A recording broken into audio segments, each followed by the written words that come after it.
Everyone, without exception, desires happiness. Something in our very nature causes us to desire happiness ardently. There's something about our humanity that drives us on relentlessly in our search for happiness.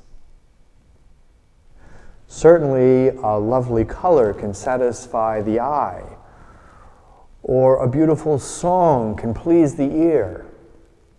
Knowledge answers the longing of our minds. Love soothes and quiets the yearning of our wills.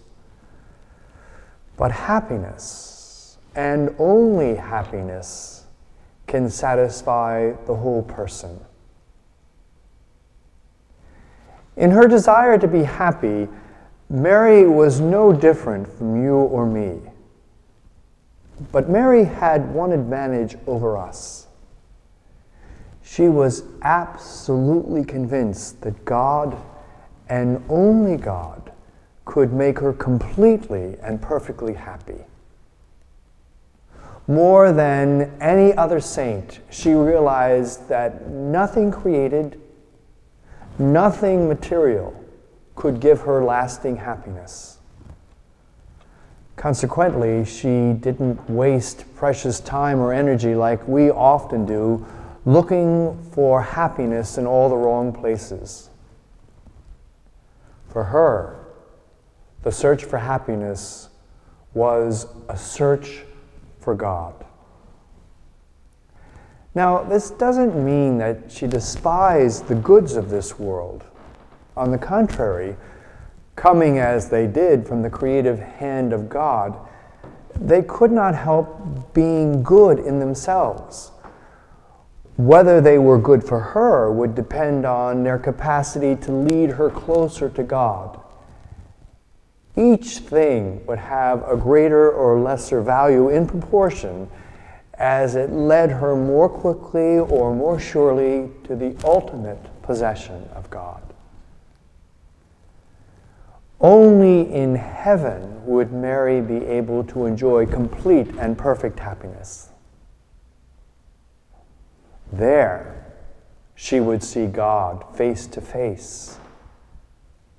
There she would possess Him and enjoy the happiness of that vision and possession for all eternity. While here on earth, her life was filled with happiness. But to see God in this world by the light of faith is immeasurably less than to see Him in heaven by the light of glory. After all, the light of a candle cannot be compared to the light of the sun. Yet for all of that, it is light, and one can see by it, even though imperfectly. And as we grow in living a more virtuous life, the light in us, that light of faith, grows stronger and clearer. As I said before, for Mary, the search for happiness was a search for God. It was a search to know Him better, to love Him more, and to serve Him more perfectly. That was the second answer that we were taught in the Baltimore Catechism, if you can remember. Why did God make us? To love Him, to know Him, and to serve Him. When Jesus remained in Jerusalem to question the doctors of the temple, Mary had an experience similar to that of losing God. You could say it was her only experience where she searched for God. And like us, she wondered whether she was searching in the right place and in the right way. Mary shows us where true happiness lies and how it can be found.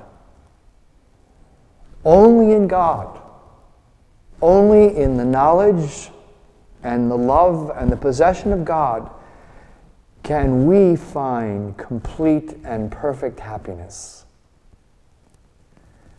Speaking of God, and at the same time to Him, St. Augustine says, "You have made us for yourself, and our hearts are restless until they rest in you."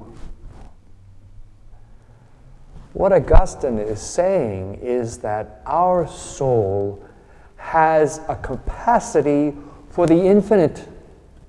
Therefore, nothing finite, nothing limited, nothing temporal, nothing which grows old or decays and corrupts, nothing in any way imperfect will ever satisfy our soul. Only God, and no one but God, can completely satisfy our soul. Psalm 62 has been put to verse and song, which is a song that I love, and it captures this truth about only in God will we find our happiness. And in song it goes like this: "Only in God will my soul be at rest. From Him comes my hope, my salvation. He alone is my rock of safety, my strength, my glory, my God."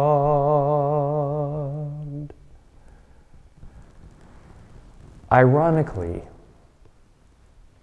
in our search for God, no matter to what degree we are looking, there is a certain satisfaction, a certain limited degree of happiness, thank God. For as long as we are actually searching for God, we are able, to some extent, in a faint degree, to find Him. And that little degree, or that little taste, helps us and leads us and inspires us to continue our search. So how do we carry on this search? Well, first, we try to learn all that we can about God. But knowledge even about God is not an end in itself, you see. In this life, it is a means to an end. The searcher, you and I, want to know Him better, that we may serve Him more faithfully and love more intensely. That is our end. Someone once said, and I like this quote, and I don't know where it's from, "Every new thing known about God is a new reason for loving Him." I'm sure in the relationships with people that you love now, especially if it's a spouse, isn't it amazing how even though we've loved them for so long, that there come these moments where we discover something new about them, or we learn something new about them, and we have more reason for loving them. As I said, every new thing learned about God is a new reason for loving Him. So with the prayer of St. Augustine on our lips, we have nothing to fear. "O Lord Jesus," he writes, "let me know myself. Let me know you and desire nothing. O Lord Jesus, let me know myself. Let me know you and desire nothing." Through Mary, may we come to know Christ and thus love Him more. For to love God more inevitably results in us doing perfect service and experiencing the happiness we long for. O Mary, grant that all of us, comforted by you in our sorrows, protected in our danger, and aided in our struggles, may love and serve your gentle Jesus and merit eternal happiness near your heavenly throne.